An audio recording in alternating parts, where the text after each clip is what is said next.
tout cas, cet après-midi, un visiteur assez inattendu est venu à Montpellier se recueillir donc devant la dépouille de Georges Frêche.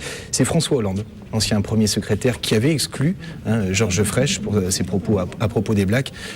Qu'est-ce que vous pensez de sa venue aujourd'hui? Vous voyez, je vous disais que la mort de Georges Frêche ébranle la France. C'est un exemple. Si une autorité politique à l'échelle nationale fait le déplacement ici, il y en aura beaucoup d'autres demain. Le maire de Lyon et d'autres responsables seront là. Cela montre à quel point cela ébranle la France.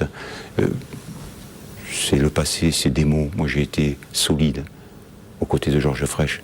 J'ai fait ce qu'il fallait faire pour porter avec lui haut les couleurs du Languedoc-Roussillon, de Montpellier et de l'agglomération.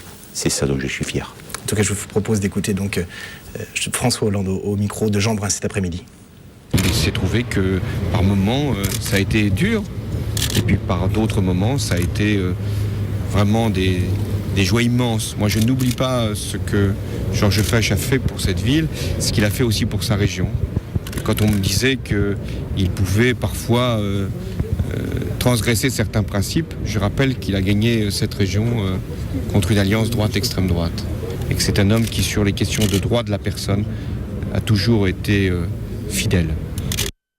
Christian Bourquin, qu'est-ce que vous pensez de cette visite? Est-ce que c'est un signe d'apaisement par rapport aux exclus du PS, dont vous faites partie, donc qui étaient exclus du parti après les régionales pour leur soutien à Georges Frêche? Est-ce que c'est un signe d'apaisement? Je le crois, mais c'est dommage parce que Georges Frêche l'aurait souhaité. Certes, c'était un battant, mais vous savez, au fond de lui-même, c'est un homme sensible, profondément attaché à la gauche, au socialisme.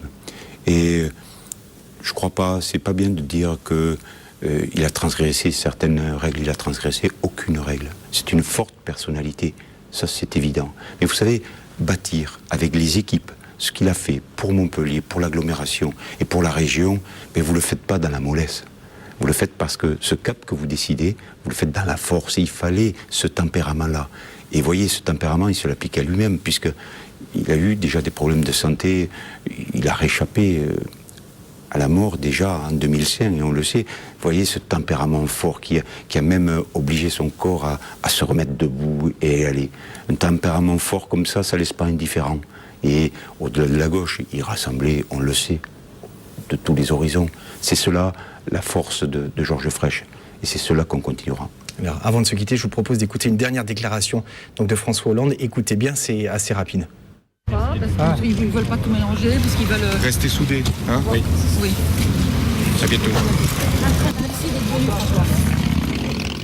Christian Bourquin, dernière question. Restez soudés. Est-ce que ça va être le cas pour ces prochains mois au Conseil régional de Languedoc-Roussillon notamment? Je m'en porte garant, mais beaucoup comme moi, s'ils étaient là, pourraient vous dire on s'en porte garant. Pas de souci. Merci. Merci Christian Bourquin d'être